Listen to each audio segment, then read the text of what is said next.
الحمد لله الذي أرسل رسوله بالهدى ودين الحق ليظهره على الدين كله وكفى بالله شهيدا. وصلى الله على النبي الأمي وعلى آله وأصحابه الذين أقاموا دعوة الإسلامية إقامة لا مزيد عليه. وبعد فأعوذ بالله من الشيطان الرجيم. بسم الله الرحمن الرحيم. فإن آمنوا بمثل ما آمنتم به فقد اهتدوا وإن تولوا فإنما هم في شقاق فسيكفيكهم الله فهو السميع العليم. صبغة الله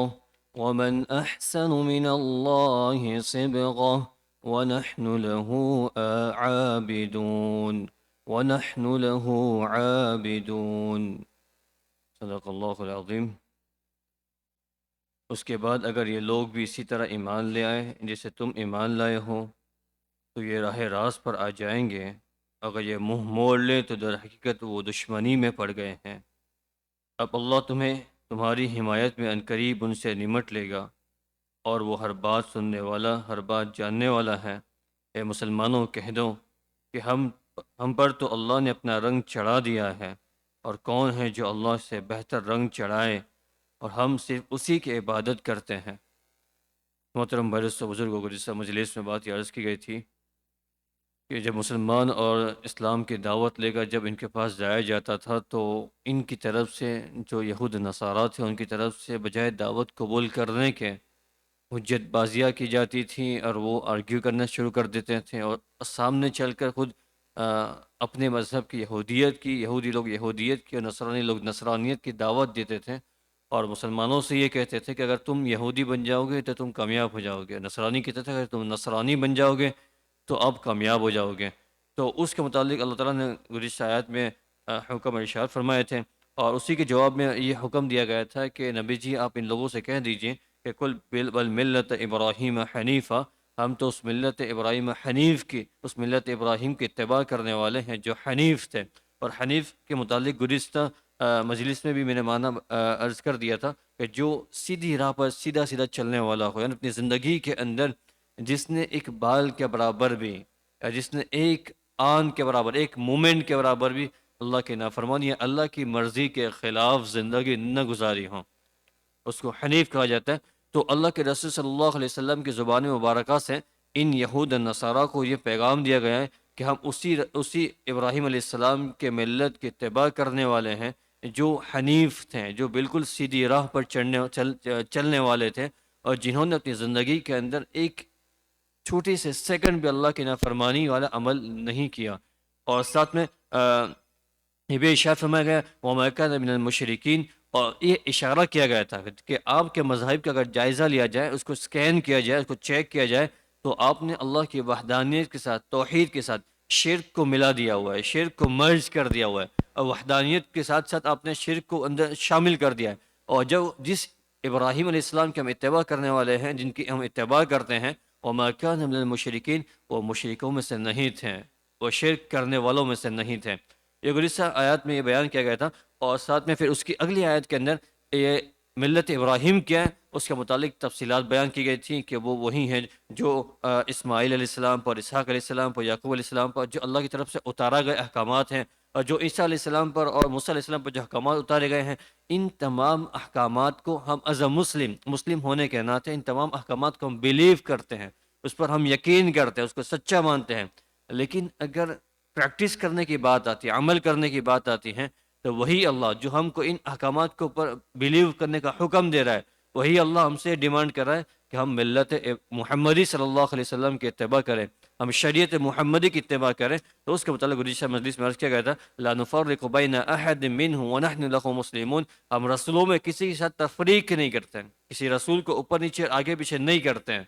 ہم تمام رسولوں کو برحق مانتے، سچا مانتے ہیں، اللہ کا بھیجا ہوا رسول مانتے ہیں. جبکہ ان کے متعلق یہ بات یہ تھی کہ یہود حضرت موسیٰ علیہ السلام کے ماننے والے لوگ حضرت عیسیٰ علیہ السلام کا انکار کرتے تھے، اور جو حضرت عیسیٰ علیہ السلام کو مانتے تھے وہ محمد صلی اللہ علیہ وسلم کا انکار کر رہے ہیں، اور وہ موسیٰ علیہ السلام کا بھی انکار کرتے تھے. تو اس طرح کی جو باتیں ان کے مذہب میں پائی جاتی ہیں، مسلمانوں کو تنبیہ کی گئی ہے کہ ہم مسلمان ہونے کے ناطے ہم کسی رسول کا انکار نہیں کرتے. حضرت موسیٰ علیہ السلام بھی برحق نبی ہیں، عیسیٰ علیہ السلام بھی برحق نبی ہیں، لیکن اگر عمل کی بات ہے کہ عمل کس کا کروں گے، کہ ہم ملت محمدی صلی اللہ علیہ وسلم کی اتباع کریں گے، تو اس ملت پر، اور وہی ملت ہے جو حضرت ابراہیم علیہ السلام کی تھی. اس کے بعد جو آج آیت کریمہ اللہ تعالیٰ نے قرآن شریف میں ارشاد فرمائی ہے فَإِنْ آمَنُوا بِمِثْلِ مَا آمَنْتُمْ بِهِ، اس آیت کریمہ کے اندر ایک بات تو یہ سمجھنے، اس کا ترجمہ یہ ہے کہ اس کے بعد اگر یہ لوگ بھی اسی طرح ایمان لے آئے جیسے تم ایمان لائے ہو. اگر آپ توجہ کریں، غور کریں، اللہ تعالیٰ ارشاد فرما رہے ہیں حضور صلی اللہ علیہ وسلم پر یہ آیت کریمہ نازل کی جا رہی ہے، اور اللہ تعالیٰ ارشاد فرما رہے ہیں فَإِنْ آمَنُوا بِمِثْلِ مَا آمَنْتُمْ بِهِ، اگر یہ یہود اور یہ نصارہ جو آپ کے ارد گرد مجمع مکہ مکرمہ یا مدینہ منورہ کے اندر اگر یہ ایمان لے آئے، ایسا ایمان، کیسا ایمان جیسا کہ تم ایمان لے کے آئے ہو. کون ایمان لے کے آیا تھا حضور کے آس پاس میں؟ حضور صلی اللہ علیہ وسلم کو چھوڑ کر دیکھیں کون ایمان لے کے آیا تھا؟ صحابہ کے مقدس جماعت ہیں، صحابہ کے مقدس جماعت ہے جو ایمان لے کے آئی تھی، اور اسی مقدس جماعت کے ایمان کو اللہ رب العزت نے سند قرار دیا قرآن شریف کے اندر. اگر ان یہود اور نصارہ کو کامیاب ہونا ہے تو ان کو ایسا ایمان لانا پڑے گا جیسا اے صحابہ کے مقدس جماعت آپ ایمان لے کر آئے ہیں. اللہ پر بھروسہ جیسا آپ کا ہے، عقیدہ جیسا آپ کا بنا ہوا ہے، رسول کی رسالت جیسے آپ نے اپنائی ہے، ویسے اگر یہ ایمان لے کے آتے تو اس سے ایک بات معلوم ہوئی کہ یہ صحابہ کے ایمان کو معیار قرار، اسکیل قرار دیا گیا ہوا ہے کہ اگر کسی آدمی کو دنیا کے اندر ایمان لانا ہے، اس کو بلیف اخیر میں پیدا کرنا ہے، اس کو سچے معنی میں مسلمان بننا ہے، تو اس کے آگے جزا اللہ تعالیٰ اس کا بدلہ بیان فرماتا ہے فَقَدِ اهْتَدَوْا، تو وہ ہدایت پا جائیں گے، وہ سیدھے راستے پر آ جائیں گے. اگر وہ آپ کی طرح ایمان لائے تو وہ سیدھے راستے پر آ جائیں گے. اس سے معلوم ہوا کہ جہاں تک یہ بات ان سے کہی گئی تھی، رہتی دنیا تک مجھے اور آپ سے اور ہر ایک انسان سے ڈیمانڈ کی جا رہی ہے، اگر ہم ہماری زندگیوں کے اندر کامیاب ہونا چاہتے ہیں، ہدایت حاصل کرنا چاہتے ہیں، تو ہمیں ایمان کیسا لانا پڑے گا؟ فَإِنْ آمَنُوا بِمِثْلِ مَا آمَنْتُمْ بِهِ، ایسا ایمان جیسا آمنتم بِهِ. اور آمنتم بِهِ کا مصداق کون ہے، اس کا مخاطب کون ہے؟ وہی صحابہ کے مقدس جماعت ہیں. تو ایمان اور عقیدے میں صحابہ کرام کے معیار حق ہونے کا بیان کیا گیا ہے. ایمان اور عقیدے کے اندر کہ عقیدہ کیسا رکھیں گے؟ کہ ویسا جیسا صحابہ کرام نے رکھا تھا. ایمان کیسا لائیں گے؟ جیسا صحابہ کرام رضی اللہ تعالیٰ عنہ اجمعین ایمان لائے تھے. تو یہ اس امت کا ایک اسکیل قرار دیا گیا ہے، ایک بہت اہم بات ہے اس میں بیان کی گئی فَقَدِ اهْتَدَوْا، تو آپ ہدایت یافتہ، ہدایت پر آ جاؤ گے. دوسری بات ہے ہمارے معاشرے کے اندر بہت سی ایسی چیزیں جو چلا دی گئی ہیں، جو شروع کر دی گئی ہے بعد میں، اگر ان کو آپ صحابہ کی زندگی سے کمپیئر کرنا چاہے تو صحابہ کی زندگی کے اندر کوئی اس کا نمونہ، کوئی اثر، کوئی اس کی بنیاد نظر نہیں آئے گی. جیسے مثال ابھی موٹی ربیع الاول کا مہینہ گیا ہے، لوگوں نے 21 ربیع الاول کو بڑے جشن منائے اور لمبے چوڑے کیک کاٹے گئے اور پارٹیاں بنائی گئی، وہ کچھ بہت جگہ پارٹیاں ہوتی ہیں. قرآن شریف کا یہ چیلنج ہے صحابہ کرام کے مقدس جماعت اگر آپ اٹھا کر دیکھیں کسی ایک کی زندگی کے اندر بھی ہم مجھ سے اور آپ سے زیادہ حضور سے محبت کرنے والے تھے. 21 ربیع الاول کو لوگ حضور کی ولادت اور حضور کی پیدائش کی بنیاد پر لوگ جشن مناتے ہیں. اس میں تاریخ اختلافات ہیں، اور حضرت اقدس مفتی سعید صاحب نور اللہ مرکزہ نے بڑے یقین سے ارشاد فرمایا کہ 21 ربیع الاول تو نہیں ہو سکتی اس حساب کے مطابق. اس میں اختلاف ہے، 25 بھی ہیں، 27 بھی، 28 بھی ہیں، لیکن اکثر کا قول 21 کا ہے. تو لوگ جشن مناتے ہیں، بے پردگی عام ہوتی ہیں. صحابہ کی اتنی اس لمبی زندگی،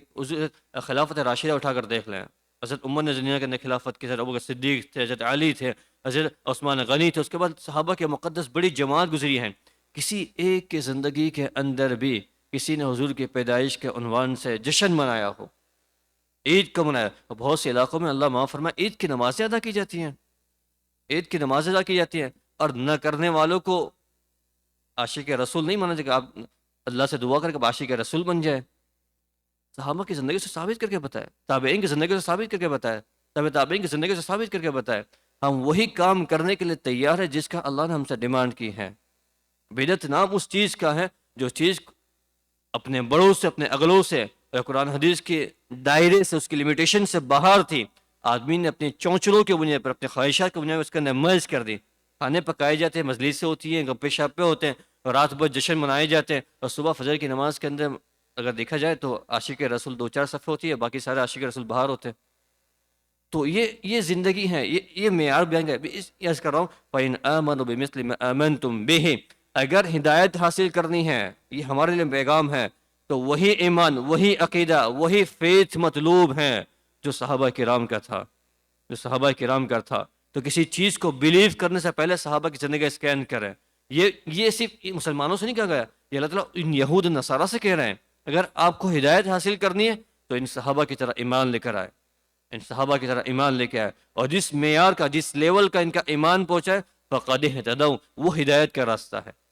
وہ ہدایت کا راستہ ہے۔ تو یہ بات اس میں بیان کی گئی تھی، اور ایک خاص طور پہ بیان کیا گیا کہ ابھی تو یہ آپ کے دشمنی میں پڑے ہوئے ہیں، لیکن اگر یہ ایمان لے آئے تو پھر یہ آپ کے بھائی ہیں، آپ سے تعلقات ہیں۔ اور اسی آیت کریمہ کے اندر بہت سے مفسرین نے بات پہ اشارہ فرمائی ہے، اسی آیت کریمہ کے بِمِثْلِ مَا آمَنْتُمْ بِهِ فَقَدِ اهْتَدَوْا کی آیت کریمہ کا جیسے یہ مضمون نکلتا ہے کہ اللہ رب العزت نے اس امت کو ایک امت قرار دیا ہوا ہے، ایک امت قرار دیا ہوا ہے۔ اللہ اس میں تفرقے پسند نہیں کرتا، اللہ اس میں تفرقے پسند نہیں کرتا، نہ ملکوں کی بنیاد پر، نہ برادری کے بنیاد پر، نہ زبان کے بنیاد پر، نہ کالے و گورے کی بنیاد پر، نہ دنیا کے مختلف جن شعبے اور جو تعلقات بنے ہوئے ہیں، جو لوگوں نے اپنی چھوٹی چھوٹی جماعتیں بنا رکھی ہیں، یہ ہمارا نہیں ہے، یہ پرایا برادری کا، یہ ہے وہ ہے، یہ اللہ بالکل پسند نہیں کرتا، اور شریعت کی تعلیمات اس کے بالکل مخالف ہیں۔ اللہ نے اس امت کو ایک امت قرار دیا ہوا ہے، اور سارے کے سارے ایک امت ہیں، سارے کے سارے ایک امت ہیں، اور یہ اخوت کا پیغام دیا گیا ہے کہ تعلقات اور صلہ رحمی اور آپس میں تواضع اور اکرام و احترام یہ سارا ایمان کے بنیاد پر ہے۔ اگر ایمان نہیں ہے تو آپ سے دشمنی ہے، اگر ایمان ہے تو یہ ہمارا، یہ یہاں کے علاقے کا، یہ ہمارے ملک کا ہے، وہ پرائے ملک کا ہے، یہ ہماری زبان بولنے والا ہے، وہ پرائی زبان بولنے والا ہے، اور اس پہ جو تفرقہ بازیاں ہوتی ہیں یہ اللہ کو سخت، اس میں بڑا ناراض ہوتے ہیں، اللہ تعالیٰ سے بڑا ناراض ہوتے ہیں۔ اور بہت سے علماء کرام نے لکھا ہوا ہے جو شخص اس کام میں پڑتا ہے کہ امت میں تفرقے ڈالتا ہے، اس کو فرقہ واریت میں مبتلا کرتا ہے اور جماعتیں بناتا ہے کہ یہ الگ جماعت ہے، یہ الگ جماعت ہے، یہ الگ لوگ ہیں، ہم الگ لوگ ہیں، ان کا اس طرح ہمارا حصہ، وہ فرماتے ہیں کہ وہ دنیا کی زندگی میں رسوا ہو کے موت پاتا ہے۔ اللہ تعالیٰ دنیا کی زندگی میں رسوا ذلیل کریں گے، اور آخرت کا عذاب تو ہے، اس کو رسوا ہو کر موت، رسوائی کی حالت میں موت آتی ہے۔ تو خیر اسی آیت کریمہ کے اندر ارشاد فرمایا فَإِنْ آمَنُوا بِمِثْلِ مَا آمَنْتُمْ بِهِ فَقَدِ اهْتَدَوْا وَإِنْ تَوَلَّوْا فَإِنَّمَا هُمْ فِي شِقَاقٍ۔ پھر آگے اللہ تعالیٰ ارشاد فرماتے، اور یہ اسی جو میں ابھی بات عرض کر رہا تھا اسی کے متعلق امام ترمذی علیہ الرحمہ نے اپنی کتاب کے اندر یہ حدیث کو ارشاد فرمایا ہے کہ اگر رہتی دنیا تک کسی آدمی کو ہدایت کے لیے اپنا سیدھا راستہ چیک کرنا ہو تو وہ کیا کرے، ما انا علیہ واصحابی، جو ارشاد فرماتے ہیں ما انا علیہ واصحابی، کہ دنیا کے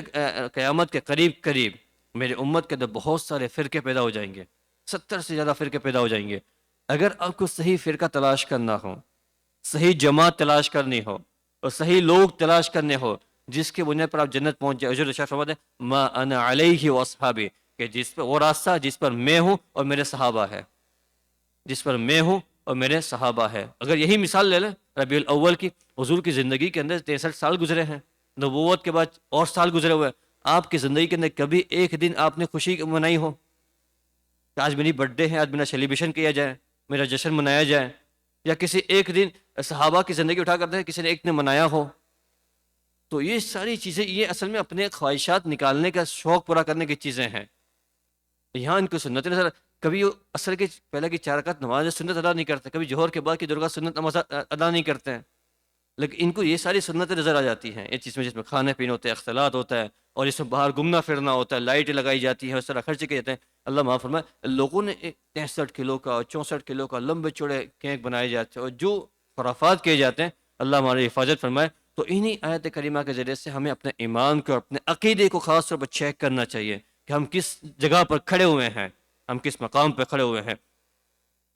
تو اسی صحابہ کرام رضی اللہ عنہ کے عقائد ہمارے لیے واجب التعمیل ہیں۔ جیسے حضور صلی اللہ علیہ وسلم کے اسی حدیث مبارکہ سے ایک بات یہ سمجھ میں آتی ہے، جس طرح حضور کی اطاعت ہمارے لیے لازمی ضروری ہے، حضور ارشاد فرماتے ہیں ما علیہ واصحابی، جس پر میں ہوں اور میرے صحابہ ہے۔ جیسا حضور کی اطاعت لازم ہے، حضور کے بعد حضور کے صحابہ کی اطاعت بھی لازم ہے، عقیدے کے اندر، ان کے فیض کے اندر کہ وہ کیا عقیدہ رکھتے ہیں۔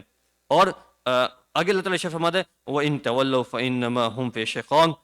اور اگر پھر بھی یہ منہ موڑ لیں، یعنی آپ کی بات نہ مانیں، صحابہ کی طرح ایمان نہ کرنا ہے، فَإِنَّمَا هُمْ فِي شِقَاقٍ، تو در حقیقت وہ دشمنی میں پڑ گئے ہیں، وہ ہر در میں دشمنی میں پڑے ہوئے ہیں، کہ آپ کی بات اس لیے نہیں آپ سے انکار کر رہے، کہ آپ کے دلیل کمزور ہیں یا وہ آپ کی حقانیت سمجھ نہیں پاتے یا آپ سے وہ ان کے ریفرنس زیادہ مضبوط ہے، یہ نہیں ہے، وہ آپ کی ساری باتیں تسلیم کریں، ان کی سمجھ میں آ رہا ہے کہ نہیں آپ سچ کہہ رہے ہیں. کہ لوگ ہوتے ہیں نا بعض لوگ نہیں مانوں گا آپ کی بات، چاہے آپ کس طرح بھی سچ کہتے ہیں وہ ایگو ہٹ ہو جاتا ہے، تو کہ نہیں چاہے کچھ بھی ہو جائے کہ تیری بات نہیں مانوں گا میں. وہی فرمانا اللہ تعالیٰ وَإِن تَوَلَّوْا فَإِنَّمَا هُمْ فِي شِقَاقٍ، وہ آپ کے منہ موڑ لیں اس لیے نہیں کہ آپ کے پاس ذلیل کمزور ہیں یا ایمان کی حقانیت رسول محمد صلی اللہ علیہ وسلم کے رسالت ان کے لیے کمزور ثابت ہو رہی ہے، نہیں اس کو سچا جان رہے ہیں لیکن وہ دشمنی میں پڑے ہوئے ہیں. دشمنی کیا تھی؟ وہی جو بار بار میں قرآن شریف میں عرض کیا گیا ہے، اسی آیت کریمہ کے اندر اشارہ فرمایا گیا اور اس سے پہلے بھی بہت سی آیت کریمہ کے اندر اشارہ فرمایا گیا تھا کہ محمد صلی اللہ علیہ وسلم کے بعثت بنو اسرائیل کے علاوہ بنو اسماعیل میں کیوں ہو گئی؟